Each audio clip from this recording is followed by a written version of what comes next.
자, 지난 시간에 이어서 금리 하려고 했죠. 지난 시간에 우리 임박한 부동산 시장 대폭락.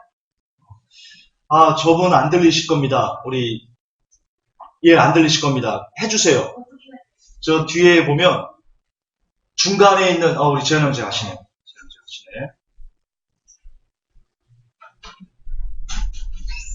자, 지난 시간 임박한 부동산 시장의 대폭락에서 제가 2부로 오늘 한다고 그랬는데요. 2부가 아닙니다. 2부가 끝이 아니고요. 아마 시리즈로 계속될 것 같다. 왜냐면 이제는 좀 예전에는 제가 약간은 좀 뭉퉁거려서 말씀을 드렸다면 지금은 각 기업이면 기업, 정부면 정부, 그리고 뭐 가게면 가게 이런 것을 좀 이렇게 하나씩 주제를 딱 떼어서 좀 더 구체적으로 디테일하게 설명하는 것이 필요하겠다 싶었습니다. 그래서 오늘은 가계 중에서 특별히 가계 문제는 두 개거든요. 주택담보대출 그리고 자영업인데 오늘은 특별히 자영업에 대해서 생각을 좀 나누도록 하겠습니다. 그리고 아주 위험하다. 어떻게 진행될 것인지 확인을 좀 해드리겠습니다. 여러분 이제 금리가 오른다고 하는데요. 막 보기만 해도 좋은가요? 네. 아직도 세상을 끊지 못하고 어쩔고 이게 다 이제 휴지가 되죠. 여러분 자본주의 사회에서 삶은 돈이라고 정의하기는 좀 그렇지만 자본주의 시대는 그렇습니다. 돈만 있으면 좀 삶을 윤택하게 할 수 있는 것은 팩트지요. 근데 이제 금리가 오른다는 뜻은요. 여러분 금리는 다른 게 아닙니다. 돈의 가격을 금리라고 합니다. 금리가 오르면 돈이 똑같은 돈이어도요. 이런 겁니다. 자, 얘가 돈이에요. 앱손이란 돈이에요. 얘가 1,000원이었어요. 금리가 오르면 얘가 1,200원이 되는 겁니다. 이렇게 설명해야 되나? 환율로 따지면 얘가 900원이 되고 그래야 되는데 이걸 어떻게 설명해야 되나? 어쨌든 돈의 가격이 오른다라고 쉽게 생각하면 됩니다. 돈의 가격이 오른다.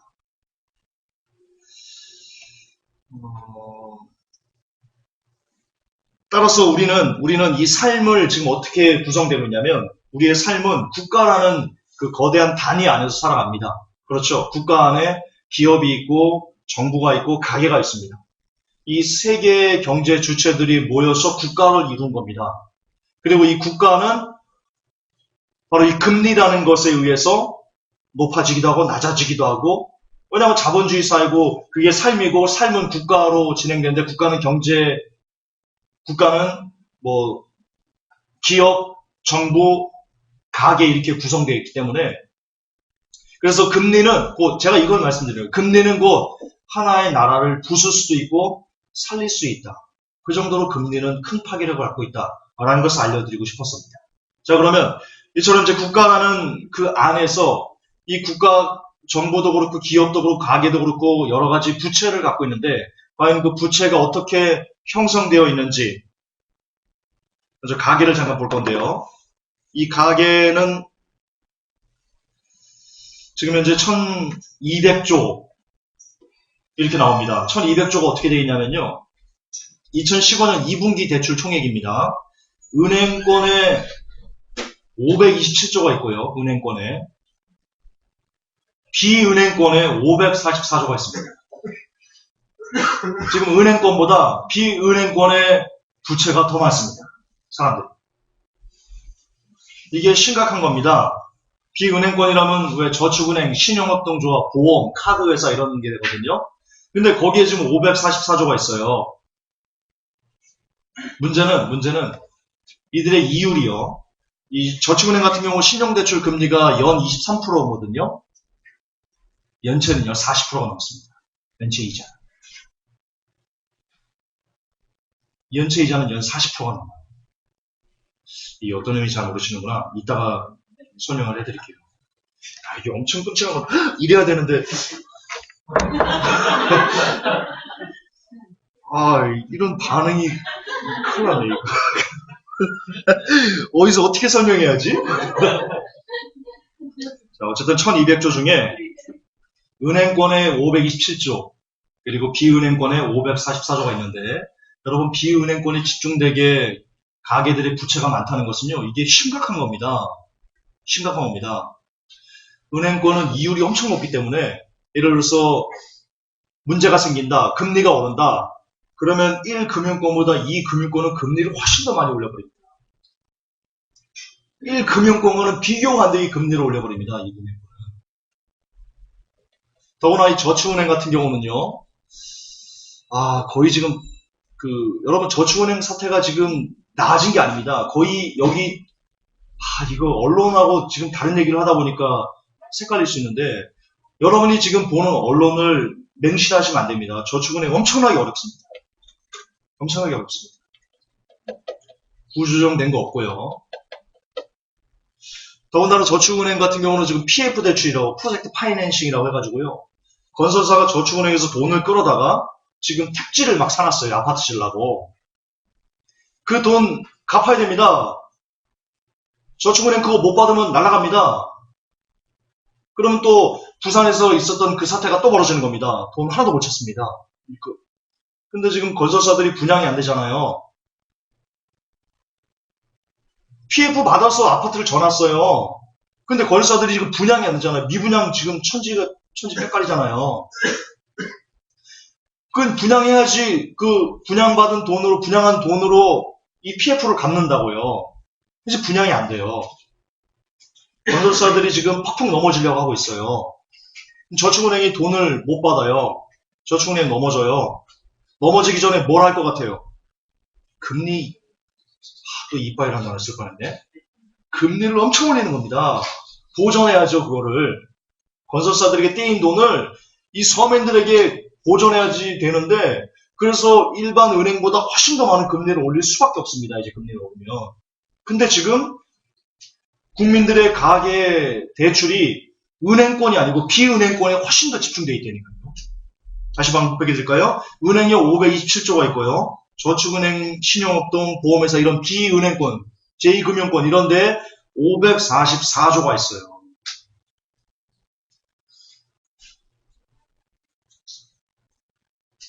이게 살 떨리는 겁니다. 그만큼 지금 우리 서민들이 은행에서 돈을 빌릴 수 없을 만큼 위기에 지금 놓여 있다는 것을 반증하는 거고요. 그래서 이자를 더 많이 줄 수밖에 없는 그런 환경으로 내몰리고 있는 중이다. 그렇게 보셔야 됩니다. 자, 이 얘기를 왜 했냐? 이해했냐? 쉽게 말해서, 편하게 말해서, 뭐 정확한 통계는 아니지만요. 한국의 가계부채, 여러분들 가계의 부채가 어떻게 구성되어 있냐면 50% 주택담보대출, 50% 자영업대출 이렇게 보시면 됩니다. 그냥 편안하게. 그런데 이 자영업대출, 아까 가계부채가 비은행권에 집중되어 있다고 그랬죠. 더 많이 되어 있다고 그랬죠. 따라서 금리가 오르면 반드시 제2금융권은 보전하기 위해서 금리를 훨씬 더 많이 올릴 수밖에 없는데, 그러면 자영업자들 역시 빚을 갚아야 되는 그 부담이 아주 급상승하게 된다라는 것을 유추할 수 있는 겁니다. 유추가 아니고 팩트입니다. 팩트. 덥지 않나요? 나 덥네. 우리.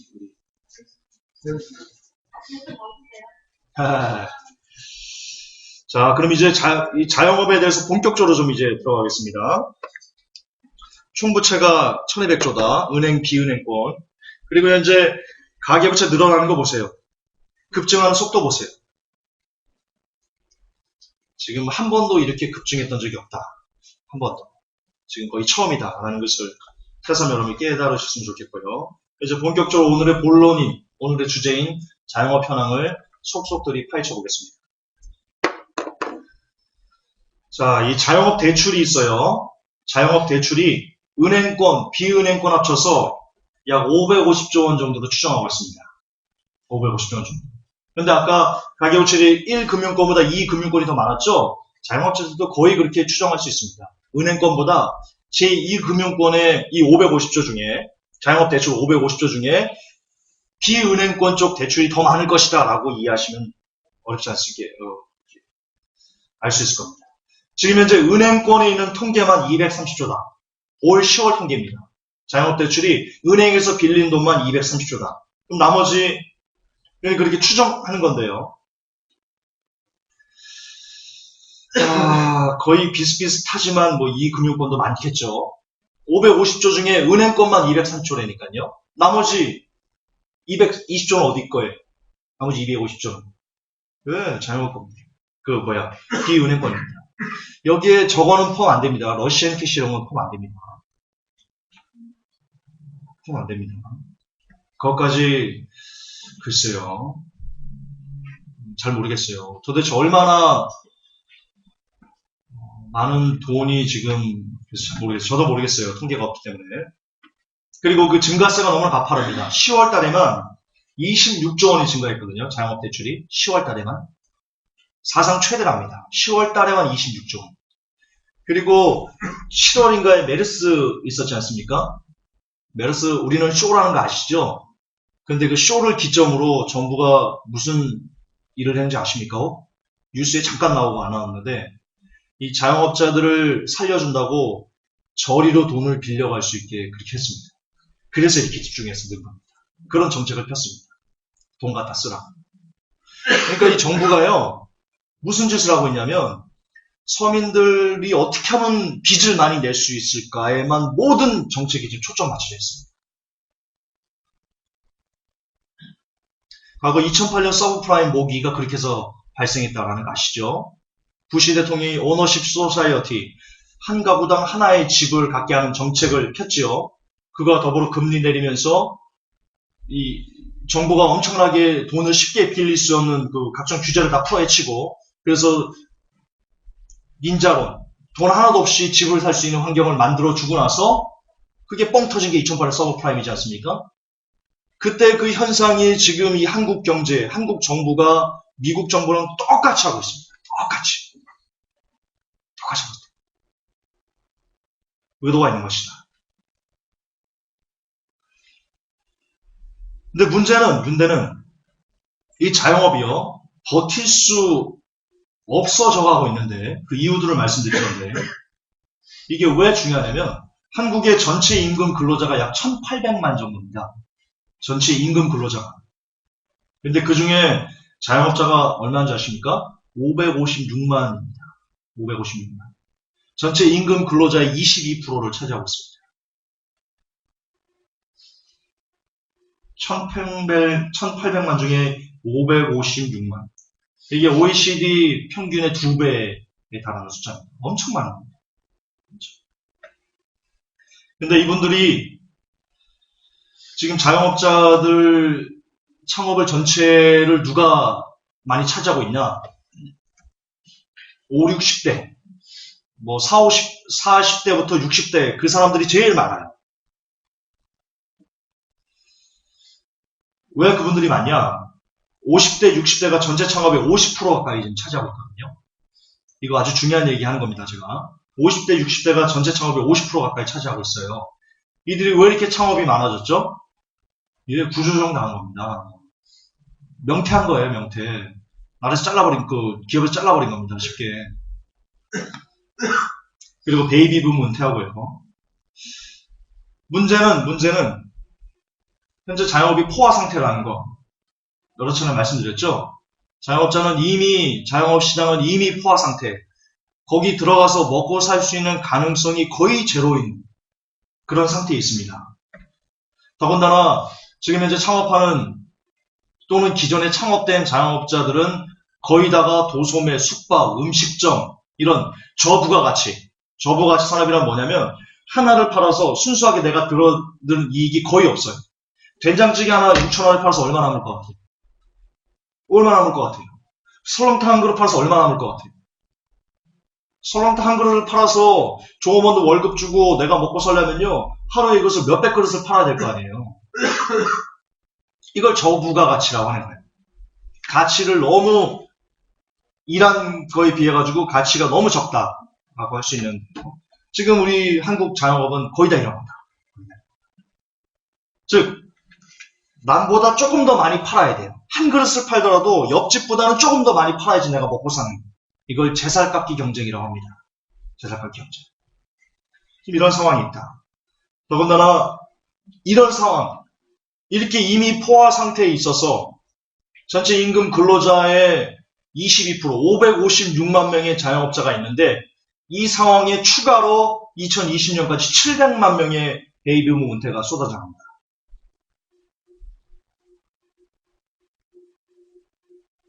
말씀드렸죠? 미래학자 최윤식 소장 최윤식 미래연구소 거기서 발표한 자료를 보면 은퇴자들의 3분의 1은 자영업으로 전환된다.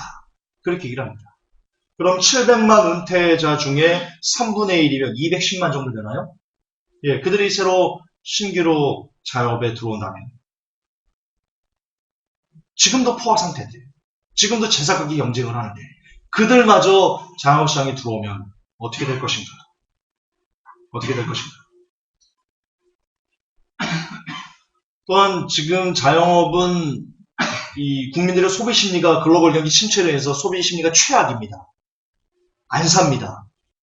맞죠? 여러분들 외식 예전에 아이들 데리고 와서 뭐 닭이라도 한 마리 먹었으면 한 달에 한 두세 번 갔으면 지금 한 번 갈까 말까죠. 시켜 먹는 것도 피자도 그렇고 옷 예전에 백화점 세일이다 그러면 막 우르르 가가지고 안 사죠. 안 사죠. 백화점 가질 않죠. 갈 돈이 없죠 우리들.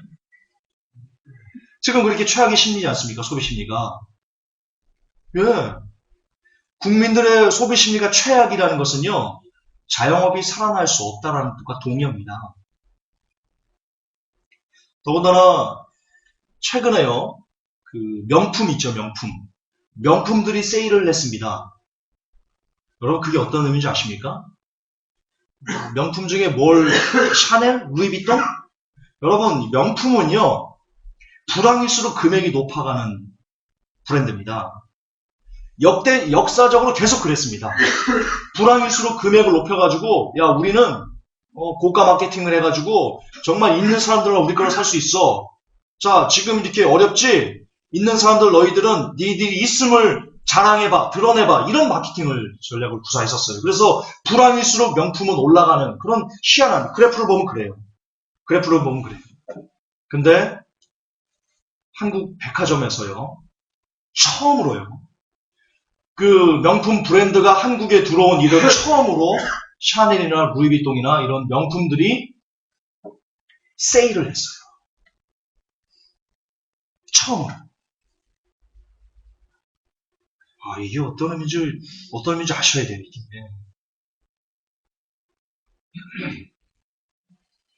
그들마저도 세일을 하지 않으면 이제 버틸 수 없는 그런 지경까지 이르렀다는 겁니다. 그들마저. 굉장히 위험한 상황에 지금 극한의 상황에 몰리고 있다는 걸 알 수 있습니다. 그렇다면 그런 명품 브랜드들조차 세일을 해야지만 하는 상황에 들이닥쳤다면 동네 음식점들은 백화점에 납품되어 있는 그건 좀 그렇지. 길거리 옷장사들은요. 가방 파는 사람, 신발 파는 사람, 시장 어떨 것 같습니까? 명품 브랜드조차 전 세계적으로 유명한 명품 브랜드조차 세일을 해야 되는 상황에 지금 처해 있는데 왜? 소비 심리가 최악이야. 나머지 분들은 볼 필요도 없는 겁니다. 더군다나 지금 대기업이 음식 장사 밥집을 차리기 시작했습니다. 대기업이 밥집을 차리기 시작했어요. 이거 자연별곡 있죠? 요 회복교회 옆에 보면 이랜드 재단에 뭡니까? 이랜드 맞죠? 그거. 애슐리도 있고 그리고 무슨 자연별곡도 있고 자연별곡이 한식점 밥집입니다. 밥집 쉽게 말해서. 뷔페 밥집. 여러분 그런 뷔페 밥집이 들어오면요. 통계적으로 그 반경 1km는요. 1km 음식점들의 매출이 50%가 떨어집니다. 1km 반경. 그게 하나 들어옵니다. 근데 지금 그 대기업들 진출이요. 대기업들 예전에 예를 들어서 예전에 한 10개가 들어왔다면 지금 거기에 제가 정확한 통계가 적어도 100개 이상이 우수증을 생겼다. 그리고 내년에는요. 그들이 대기업이 자영업자, 중소기업들이 갖고 있는 혹은 그 자영업자들, 서민들이 갖고 있는 어떤 상권에 침범하지 못하게 만들어 놓은 권고사항이 있어요. 그 권고사항이 물론 강제적은 없어요. 법적으로 강제적은 없어요. 하지만 사람들이 봤을 때 그걸 갖고 야 너희들 염치가 있어야지 라고 할 수 있었던 그런 권고사항이 있었거든요. 그걸 중소기업 접합업종 뭐 권고안 이렇게 나와요. 그게 내년에 없어집니다. 내년에는 대기업이 마음껏 어디든 다 들어갈 수 있어요. 그리고 이마트나 대기업 대형마트에서요. 의무휴일을 바꿨어요. 의무휴일을. 예전에는 쉬는 날, 빨간 날, 그러니까 서민들이 장을 쉽게 볼 수 있는 그런 빨간 날 의무휴업을 했잖아요. 이게요, 이 대형마트들이요, 로비를 해가지고요, 그 의무휴업이 평일로 바뀌었어요. 이제 주말에 안 쉬어요. 빨간 날 대형마트 안 쉬어요. 근데 그것도 웃기는 거예요. 정부가 대형마트가 그런데 쑥쑥 기업형 슈퍼, SSM이나 뭐 이런 그 기업형 슈퍼들이 대기업이 진출할 수 있고 서민들 상권에 진출할 수 있게 허락해놓고 의무휴업을 제정한다. 이것도 웃기는 거라고 지금. 그렇잖아요. 자기들이 진출하지 못하게 법으로 막아놓으면 골목 상권이 살 거 아니에요. 진출하게 해놓고 의무휴업해. 이게 말이 안 되는 거라 이게. 면피용이죠, 면피용. 우리는 할 만큼 했어. 나쁜 점. 제가 좌빨이어서가 아니고요. 종북 세력이어서가 아니고요. 팩트적으로 나빠요. 팩트적으로. 서민들을 살리고자 하는 정책이 아니에요. 어쨌든 근데 내년부터 이제 본격적으로 대기업이 자영업 시장에 진출할 수 있는 활로다? 예, 열립니다. 이처럼 자영업이 많이 위기에 놓여 있어요. 여기서 잠깐 반문을 할게요. 김전사, 그럼 자영업 죽는 거야? 자영업 이제 그러면 못 사는 거야? 자, 조건을 드릴게요. 우리나라의 자영업이 살 수 있는 두 가지 조건이 있습니다. 반드시 두 가지 조건이 충족돼야 되고요. 이건 우리나라뿐만 아니고 전 세계 모든 자영업자들이 이 조건이 충족되지 않으면 씨가 나갑니다. 첫째, 그 국민들의 소비 여력이 증가해야 됩니다. 가처분 소득이 증가해야 됩니다. 국민들 임금이 어떤 기업인 직장인들 임금이 올라가지고 예전에 100만 원 받던 거 막 200만 원씩 받아가지고 쓸 돈이 풍부해야지만 그걸 갖고 닭도 사 먹고 옷도 사고 신발도 사고 뭐 사우나도 가고 영화도 보러 다니고 그럴 거 아닙니까? 그렇게 소비 여력이 증가해야 된다. 첫 번째 조건이다. 그게 없으면 말짱꽝이다. 말짱 도루묵이다. 두 번째는요. 인구가 증가해야 됩니다. 자, 소비가 증가한다면 사람이라도 늘어나야 됩니다. 사람이라도. 자, 우리 이 지구상에 재현 형제가 저만 있어요. 우리가 버는 수입은 똑같아요. 늘어나지 않았어요. 근데 여기에 우리 창주 형제가 새로 왔어요. 그러면 어쨌든 창주 형도 사람 아니에요? 사람 아니에요, 저분? 사람이잖아요. 사람이면 우리랑 똑같이 옷도 입어야 되고 먹을 것도 먹어야 되고 물도 마셔야 되고 음료수도 먹어야 되고 그래야 된다고요, 똑같이. 그래서 사람이 늘어나면 소비를 조금 더 할 수 있게 된다. 그래서 두 가지 조건이 반드시 충족돼야 됩니다. 첫째 뭐라고요? 소비할 수 있는 여력인 가처분 소득이 늘어나야 됩니다. 두 번째는 인구가 증가해야 됩니다. 자, 아까 다시 이 얘기를 하기 전으로 돌아갈게요. 어떤 분이 저에게 김전사 그러면 자영업자의 씨가 마르는 거야? 이제 없어지는 거야? 거기에 대한 답입니다. 답을 드릴게요. 지금 현재 한국 국민들 소비 여력이 증가하고 있나요? 보시면 됩니다.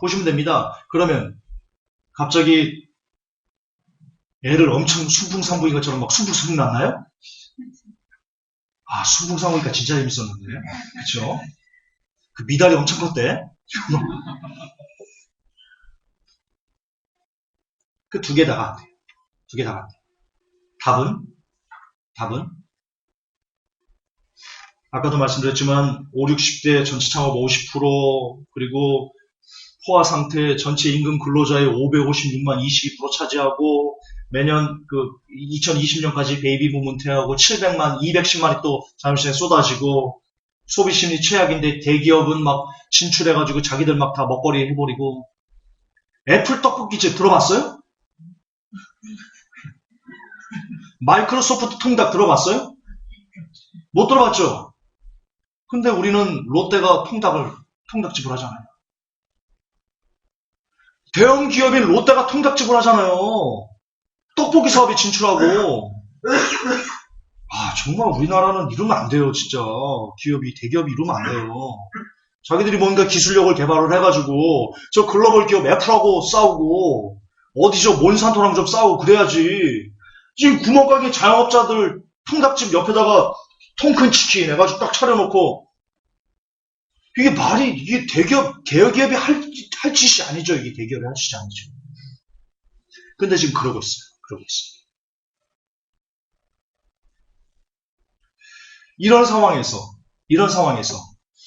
소비 여력은 줄고 있고 생산 인구는 감소하고 있어요. 자영업이 살아날 것 같은가요? 답은 정해져 있습니다. 근데 문제는 더 심각한 문제가 있어요.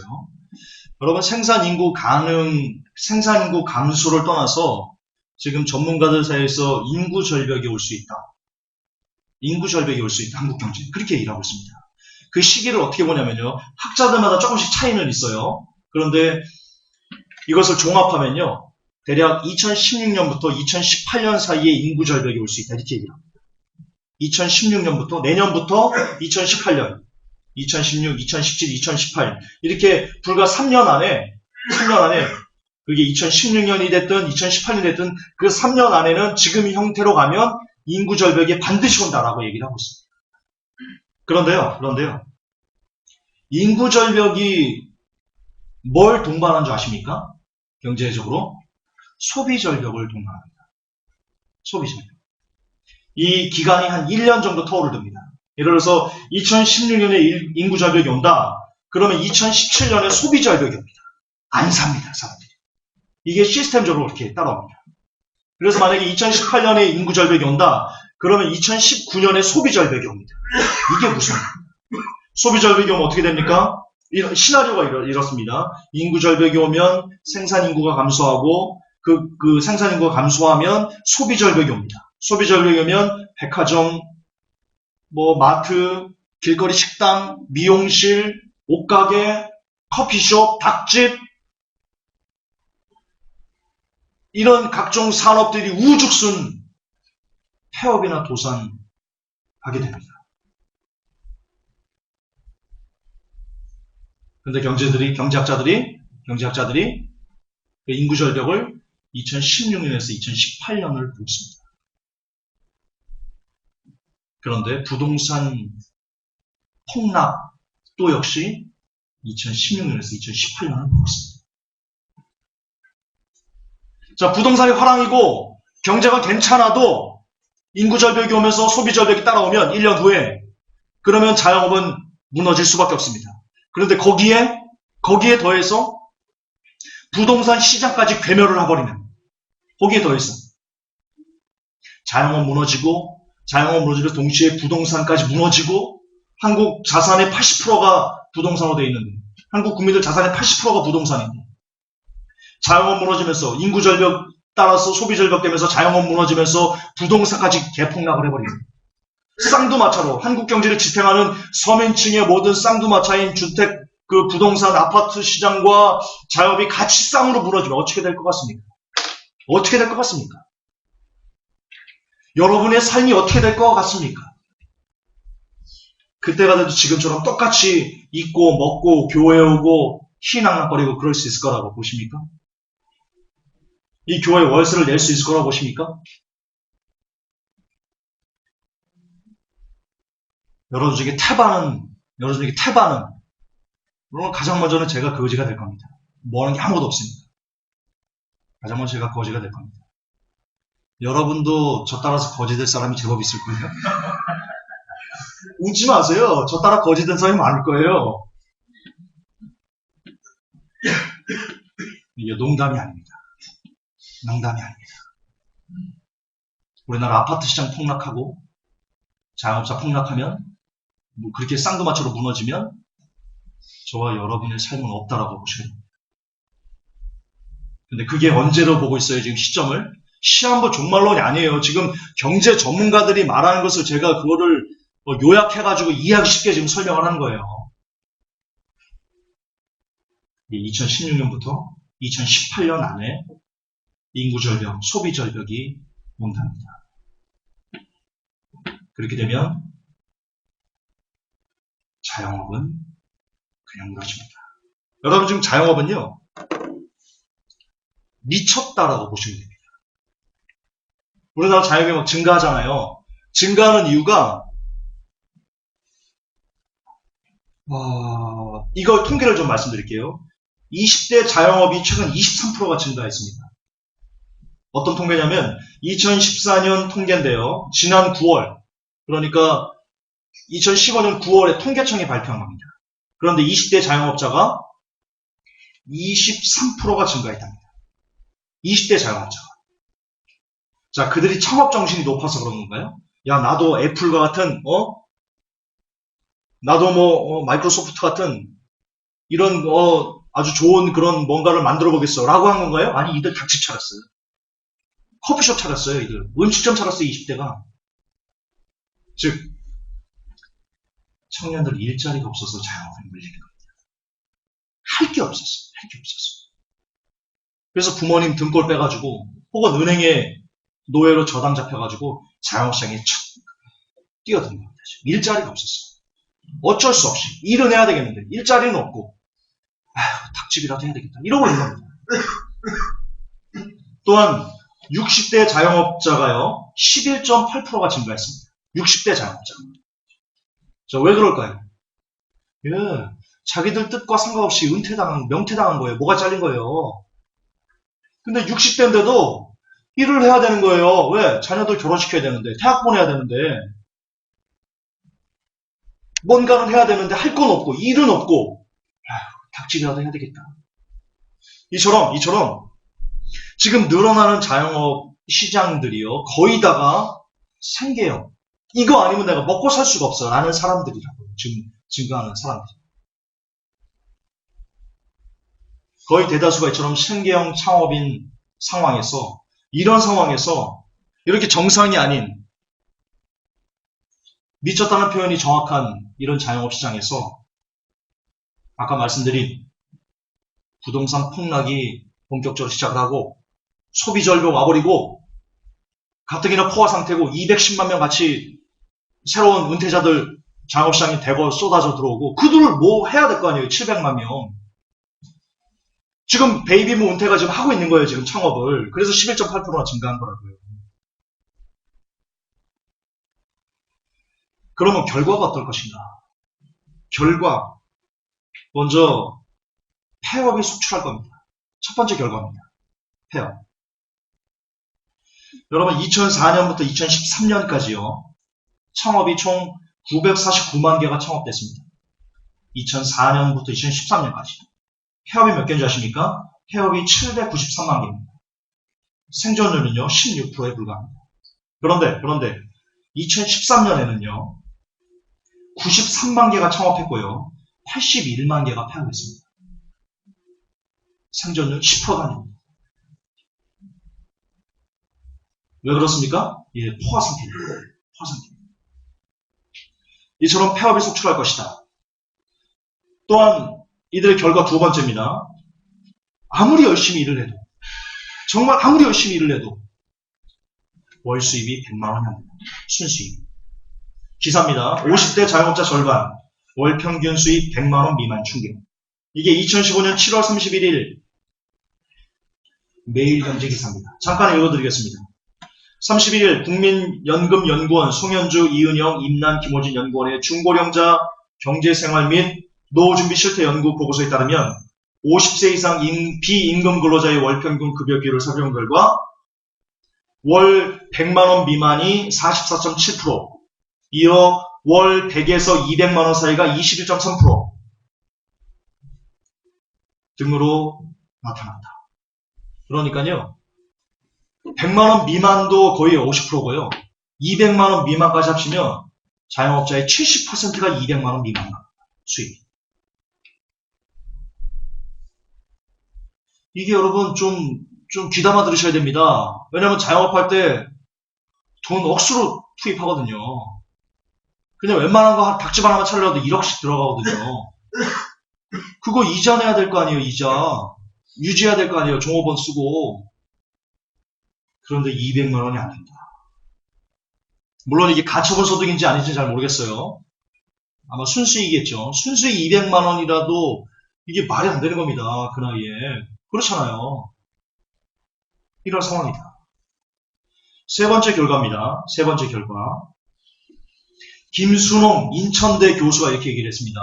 김순홍 인천대 교수가 최근 화제작인 드라마 미생에서 회사가 전쟁터면 바깥은 지옥이다 라는 대사가 나올 정도로 최근 자영업 창업자보다 폐업자가 많아지고 있다.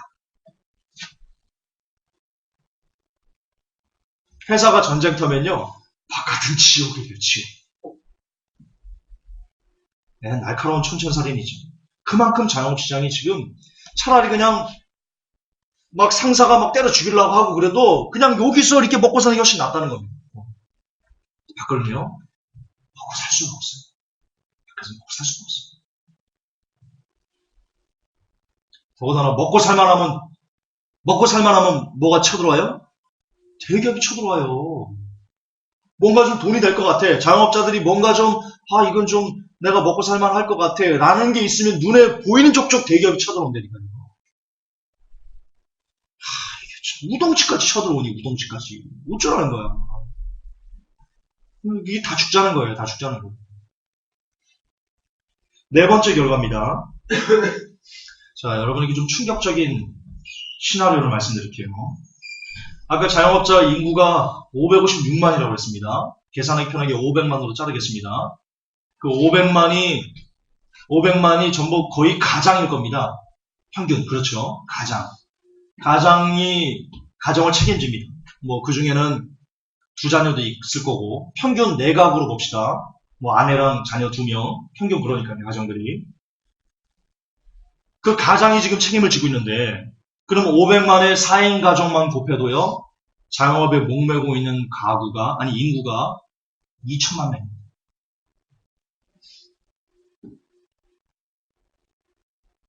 거의 맞을 겁니다, 얼추. 2천만 명이 지금 자영업에 목을 매고 있는 겁니다. 대한민국 국민들에.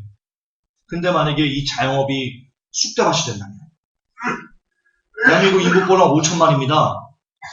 그 중에 2천만이 길거리에 나가게 됩니다. 5천만 중에 2천만이 길거리에 나가는 거예요.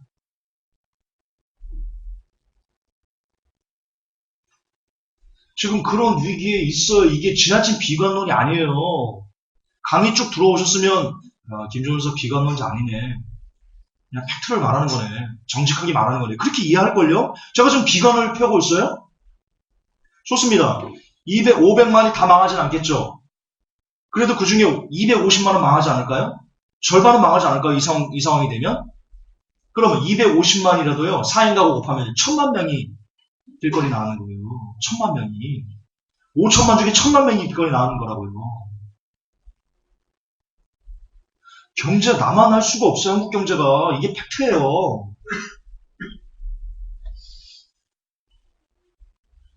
근데 이 자영업 붕괴는요,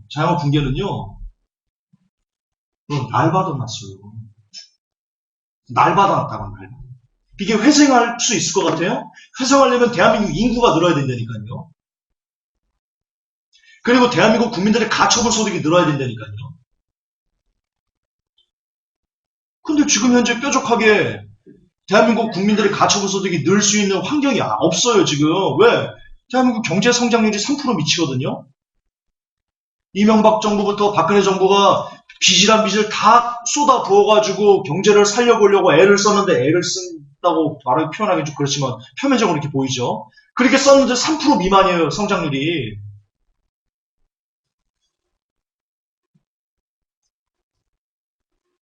여러분 쉽게 설명을 해드릴게요. 쉽게.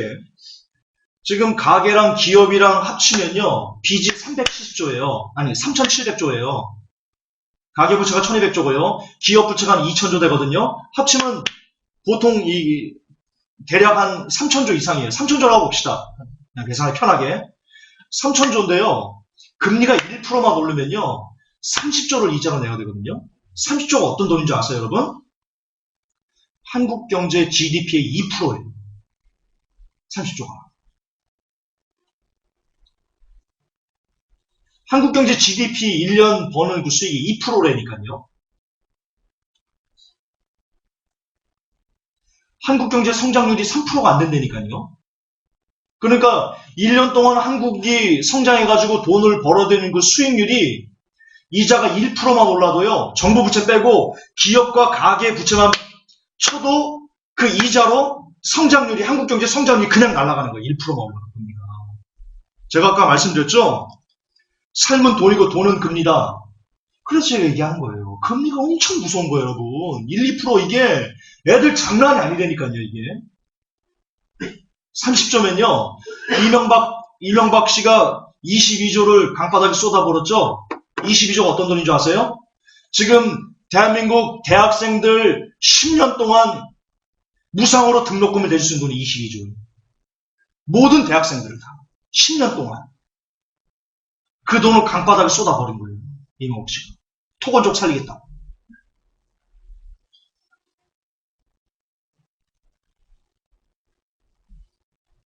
금리가 1%, 1.5%, 2% 오르는 게요. 무서운 거예요. 무서운 거예요.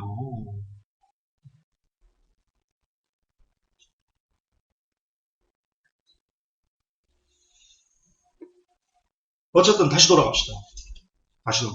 지금 현재 건들지 않아도 별도로 뭔가를 건드지 않아도 자영업은요. 이제 망할 수밖에 없는 그런 구렁텅이에 놓여져 있어요.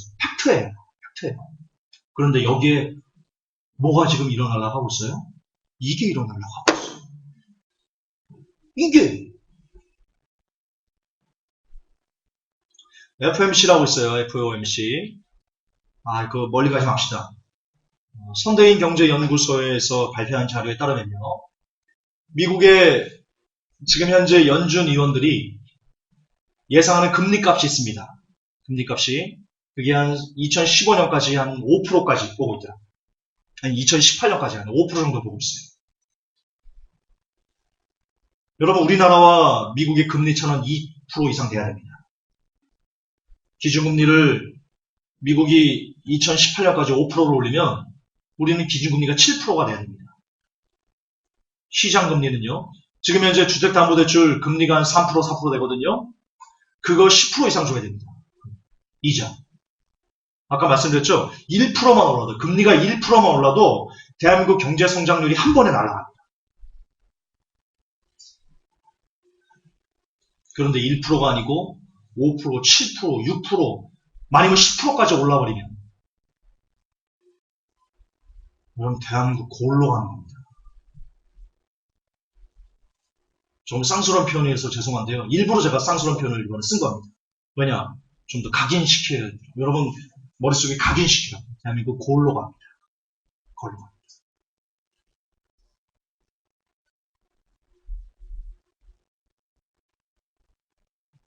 이게 네 번째 결과입니다. 금리 인상은요.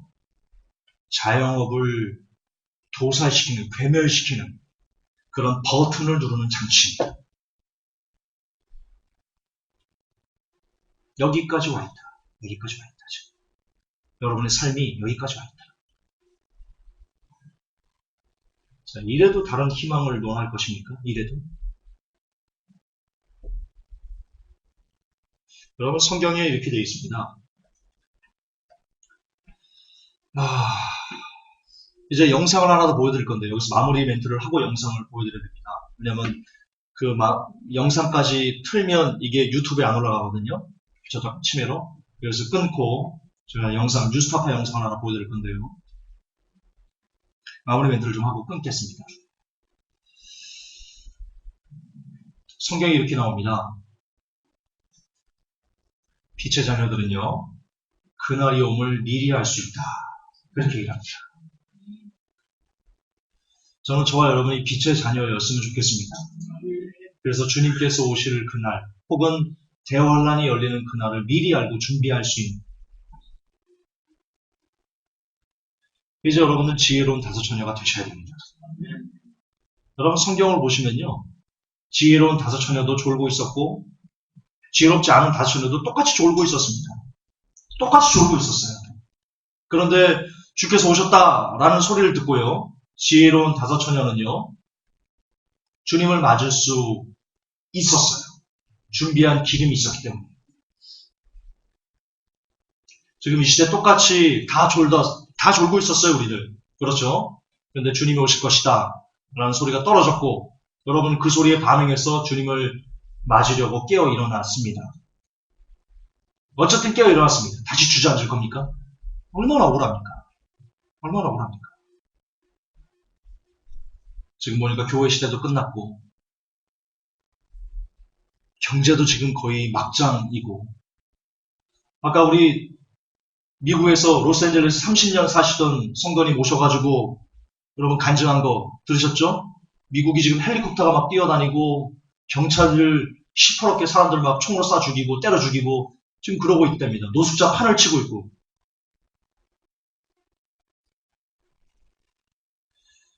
이렇게 뭔가 미국도 이상한 분위기가 돌아오면 세계 경제 전체가 지금 이상한 분위기 일본도 지금 거의 맛이 갈라가고 있고요.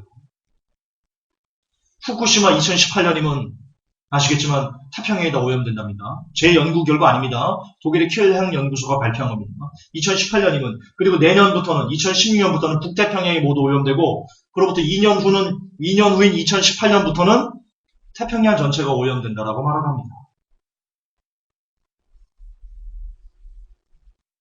지금 많은 사인들이 우리가 시한부 종말론자여서가 아니고요. 많은 사인들이 정말 내년부터 우리가 주님의 다시 오심을 기억하고 세상 우리의 마음을 다잡으면서 마라나타를 외쳐야 되는 그런 시기로 환경이 그렇게 몰아져 가고 있습니다. 이거 팩트지 않습니까? 주님이 언제 오실지는 모르지만 정말 저희가 이렇게 막 급박한 상황이 되다가도 우리 백권사님 나이 들어서 돌아가실 때까지 안 오실 수도 있지만 제가 나이 먹어서 죽을 때까지 안 오실 수도 있지만 하지만 그건 그때 가서 확인하자고요. 그때 가서. 지금 당장은 매우 임박했다는 게 보이잖아요. 그렇잖아요. 저는 어쨌든 경제로 그것을 진단하고 있고 경제. 자본주의 사회에서 경제가 끝장나면 우리 삶이 끝장나는 거잖아요. 솔직히 그렇잖아요.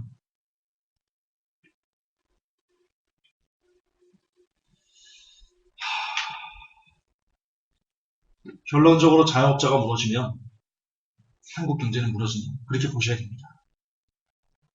그런데 자영업이 무너지게 되는 이미 무너지고 있고요. 솔직히 말해서 이미 무너지고 있고요.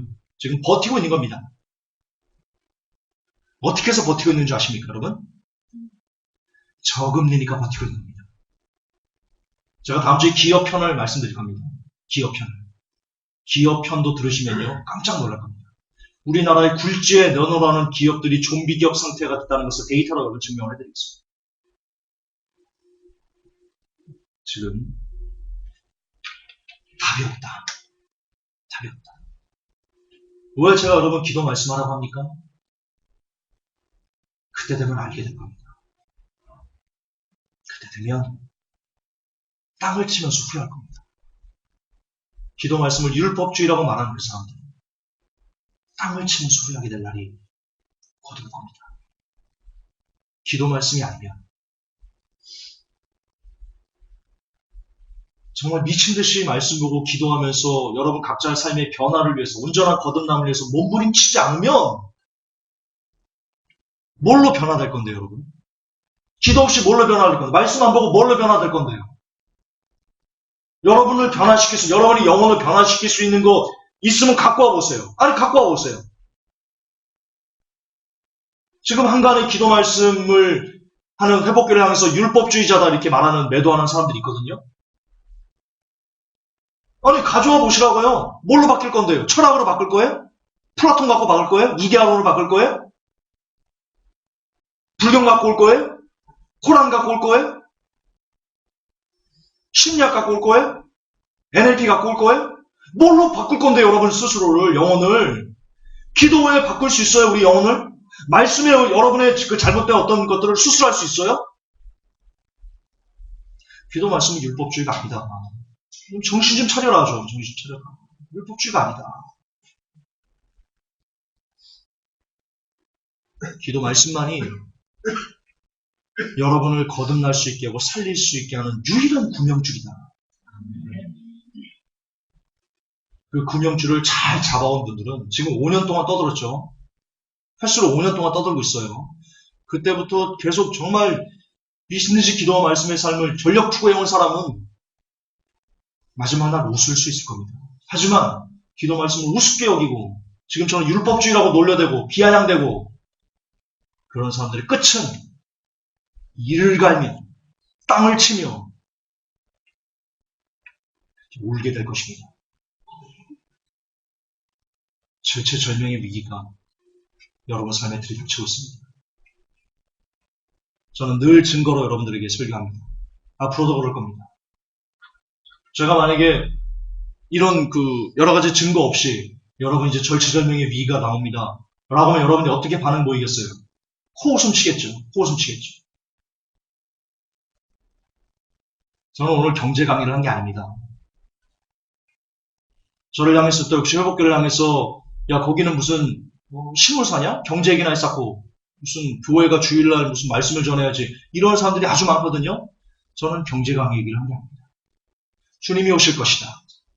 그분이 다 오셨다. 대환란이 열릴 것이다. 라는 성경이 어떻게 여러분의 삶에 실질적으로 들이닥치려고 하고 있는지에 대한 증거를 말씀드리기 위해서 경제를 이용한 것뿐입니다.